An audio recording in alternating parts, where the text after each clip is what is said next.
Well, plenty coming up on the basketball show. Hammer Bryce Cotton is scathing of BA.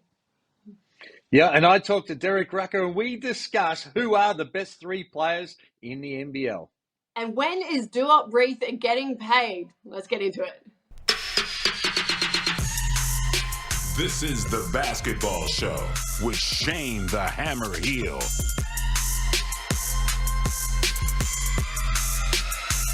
What they gonna say next? All right, this is our starting five, thanks to the Throwback Store. Hammer, we've got to talk about Duop Reith. Is he about to get paid? He had his first NBA double-double against the Nets, 15 and 13. He had another 16 and 7 against the Mavs before that. He is absolutely balling right now, and he's only on a two-way with the Blazers. When are they going to sign him? Well, I think it's a great story. I mean, he's been unbelievable, but it's a great story for people about persistence. I mean, you get cut from a contracted spot, you've gone through summer leagues, you become a two-way player, and he's just worked his way up. He started when he had that double-double. Just being able to go to work and show that he is a player for the future. He has to get signed, and he's going to get paid. Let's hope so, and no doubt he'll feature with the Boomers heavily in Paris at the Olympics as well. Draymond Green is set to return for the Warriors. Now, he said in his podcast that Adam Silver talked him out of announcing his retirement because he was about to make a rash decision. Please tell me you're on the same page. Surely that is all talk. There's no way that he would have made such a stern decision in that moment. Fluff in the NBA, Joe, on your own podcast. Are you kidding me? No, I mean, I can't wait to see the next chapter. Hopefully this period away has been able to, just beat a bit of sense into him and understand a bit of perspective. He's had a great career where he's at. I mean, he could be on the trade block. We'll wait and see whether that comes to fruition, but just got carried away, went down the wrong direction. And I hope he comes back, with a little bit of freshness about him and he plays basketball the right way.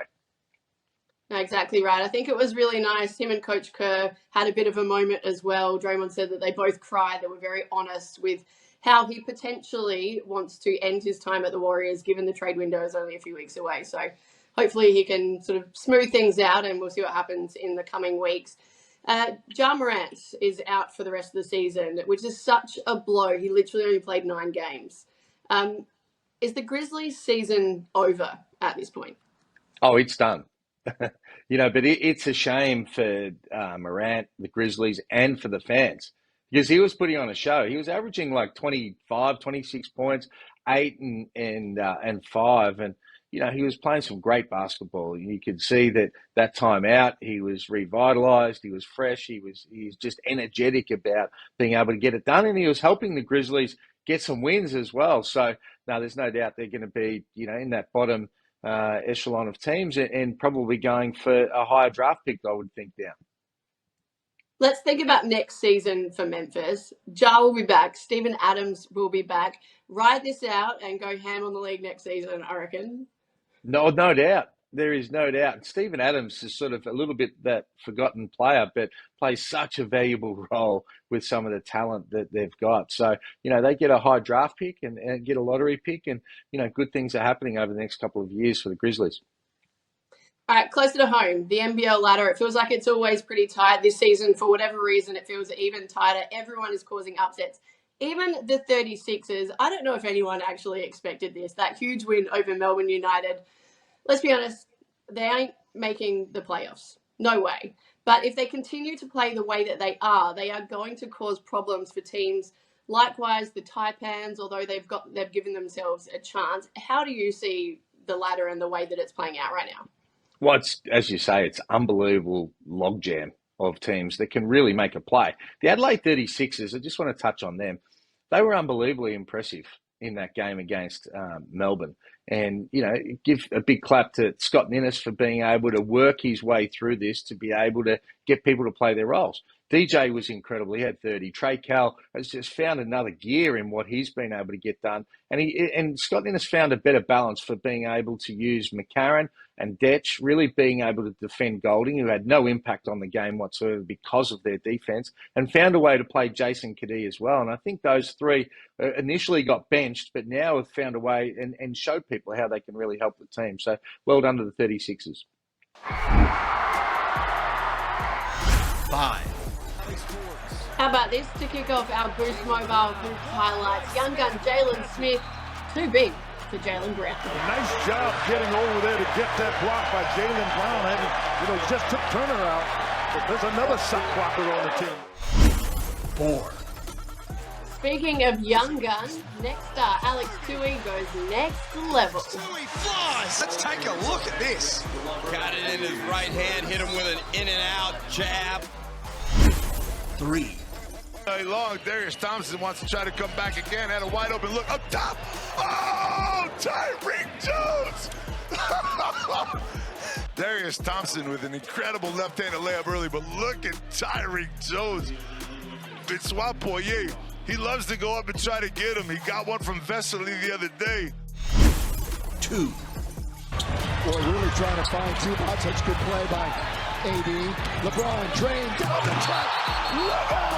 Blocking foul. And against the Clippers, if you don't mind, the man is 39 years old. It's ridiculous.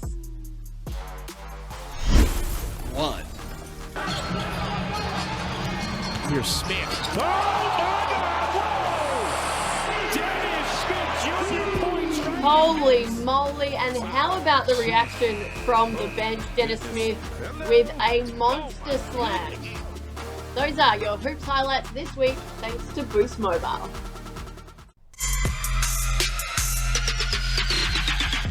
The former NBL MVP Derek Rucker is with us now for Points Made. In case you forgot, he once had 24 assists in a game, just FYI.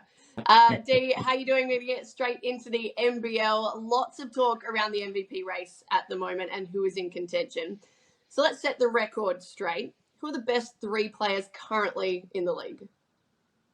The first 2 are pretty easy for me, Joe. I think number 1 is Bryce Cotton. Anybody that doesn't agree with that, Hammer, is just been living in a cave somewhere and has no clue about what's going on. Number 2, I'm not saying he's the best player in the league, but he's having the best season. That's going to be Chris Golden. After that, Hammer, you know who I really think is the most impactful player and the numbers measure up? It's Will Magnay. He's number 3 for me because he changes things. And then after that, if I'm going to go down that line, Joe, if I had somebody for honorable mention, I'm looking at a guy like Ian Clark. So 1 and 2 are easy, and then 3 and 4 are kind of out of left field wild card situations. But Bryce is going to be the MVP. Make no bones about it. Well, I agree with Bryce Cotton. He is by far the best player and having the best season of any player in the NBL. So he's going to be the MVP. I think he has the biggest impact on his team. But for me, the second best player right now is Anthony Lamb. I've been watching him closely. He is a very, very good player. He's averaging, 26 and 3. But it's not just his stats. He makes his team better. I'm watching him switch on to big guys and the way he fronts the post and moves around and communicates and does the little things. He's a very, very good player. If he had the same usage as Bryce Cotton, he'd be leading the league without doubt in scoring. For 3, I've got Milton Doyle. And it was a tough one for me, 3. There's a handful of players that could be in there. But Milton Doyle, well, he had a little bit of a rough patch after he went back to America, but he's starting to find his feet again. He is just a very, very well-drilled and solid player for Tassie. I think you've obviously got Golding, who you mentioned. I've also got Jackson Cartwright in there. Alan Williams, if he found a way to be able to use his brain and to be able to play without fouling. Some of his fouls in decision-making are horrendous, but he could be a much, much more influential player in the NBL. And then also Cheatham. Cheatham is an unbelievable talent. So New Zealand is stacked with those 3 imports. You're right. I think, Hammer, I've got Parker Jackson Cartwright slightly ahead of Lamb because he's been here longer. And I think that he drives them a little bit more, although I can live with your argument as well. But, dude, do you have to kill Sauce Williams like that? Sauce is a good dude. He's just trying to, play as hard as he can. Granted, I agree with you. It's not always as smart as he needs to be. But, they'll need him to play at a much higher level if Southeast Melbourne have any chance of figuring in the play-in scenario.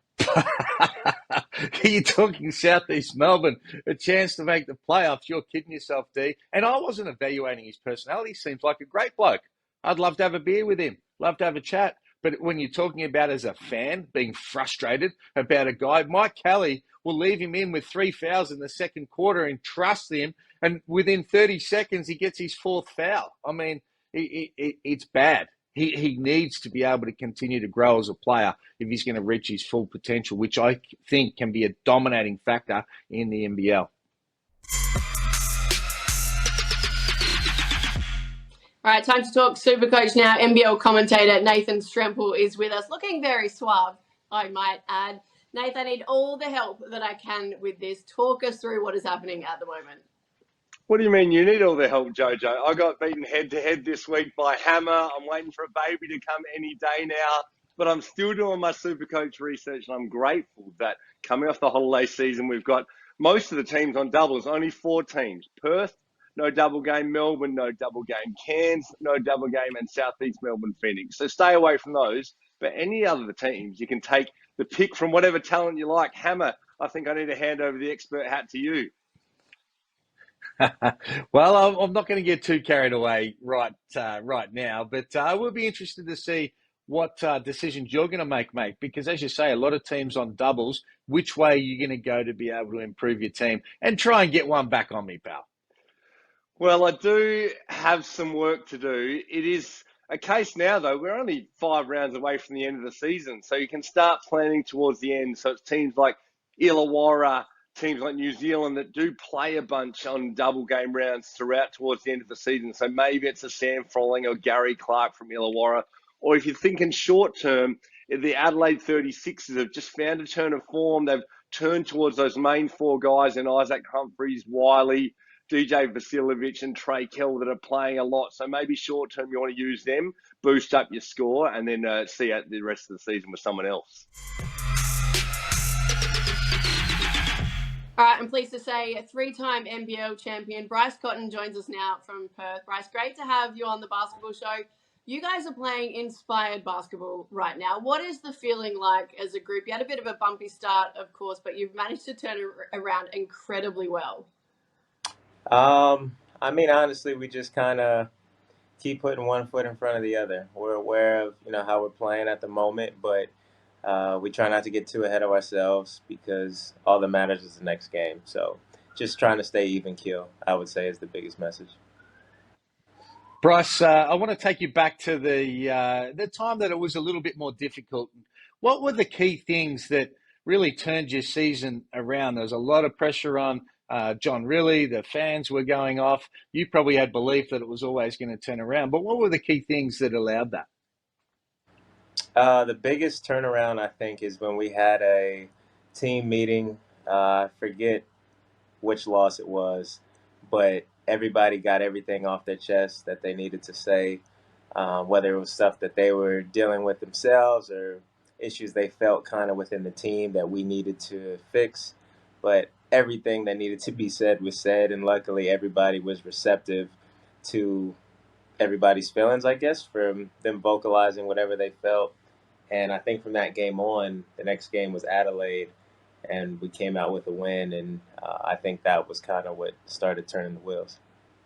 Mate, I want to talk about the Boomers. One, did you watch their last tournament? Do you still want to play for the Boomers? And where's all that at? Because I think that you would just play the perfect role to be able to help the Boomers get back on that podium. Yeah, I watched a couple games. I didn't watch every single one of them, but I'm kind of over it. The process has just been so annoying, and I guess some of the obstacles we dealt with, it's turned me off. So I don't really care to play. I still wish them the best, but I have no desire to play for them. If the opportunity presented itself and it could be a smooth process from here on in, would you want to? No, I'm good.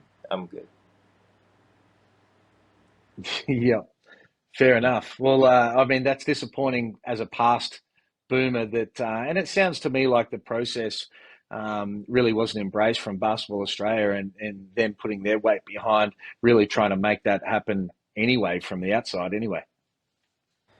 Yeah, like I said, yeah, it was just so many obstacles, and it just seemed like, the old dangling carrot is right there. We're so close, and then when you think you're going to turn the corner, it's another hiccup. So just dealing with that for years is, yeah, enough was enough. But still no hard feelings for any of the players, nothing like that. Like, I really wish them the best, but I have no desire to play. Bryce, I want to ask you about Alex Sarr. He's obviously projected to go number 1 at the draft. What has he been like to work with and be around this season, knowing what his future essentially looks like? It's been great. I've said before, somebody who's supposed to be a lottery pick, potentially number 1, the fact that he has no ego really stands out to me. Whether it's one of the main guys on the team giving him some advice or a guy that doesn't play at all, he kind of receives it all the same. And I think that's going to be a testament to how good he can be as he continues to go throughout his career, just because he's willing to learn from anybody. And how do you see him in the NBA? What are some of the traits that you think he'll be able to grow into? He's so young at the moment, and he's had such an impact on our league at a young age. But what are some of the areas that you think he'll grow into and the impact he can eventually have? I think especially as he probably bulks up in size, he'll be able to dwell in the pick and roll game, and obviously playing in FIBA rules versus the rules of the NBA, the style's a little bit different. And I think everybody got to see how well he fit that system when we played in Vegas. And from, stretch, what do you call it? Stretch and hitting those threes off the pick and roll, lob threats off the pick and roll. Like, he was a monster. So I think he's going to thrive in that spacing for sure, if that makes sense. There's obviously a lot of talk around someone of his caliber with the draft coming up that he's likely to get shut down in the coming weeks, especially now with the injury that he's going through. Is that something as a player that you're aware of and you're looking to the other guys to have to step up? Have you had those conversations around the group of what potentially could happen? No, we don't worry about a lot of what ifs or anything like that. Alex has got to do what he's got to do. We haven't talked about it, but at the end of the day, if he's got the potential to be a number 1 pick, whatever he decides to do, that's his business, and nobody can fault him for that because he's got to look after himself. But yeah, we're not carving up what if scenarios. We'll cross the bridge when it comes. All right, Hammer, that's just about all we've got time for. The basketball show, as always, thanks to Code Sports, Boost Mobile, and the Throwback Store. Great to chat to Bryce Cotton. Quick one, though. Alex Sarr, are we seeing him on an NBL court again, or is he being shut down? Oh, I'll be shocked if he isn't shut down at some stage. If it's not now, it has to be in the future because he's already proven he's a number 1 pick. That's what he was here for. Get experience, rise up the charts to number 1. He's got it done. He will get shut down, and they've all done their job. Yeah, no, I think I agree with you there. Also, shout out to my man, Eric Spolstra, Miami coach. Started as a video coordinator almost 30 years ago.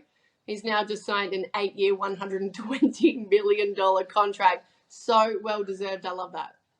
Yeah, I love it. And he's the master coach, so well done to them. Exactly right. All right, it's been a lot of fun. Big show as always. We'll catch you guys next week. This is a co-production by News Corp Australia and Closer Sports.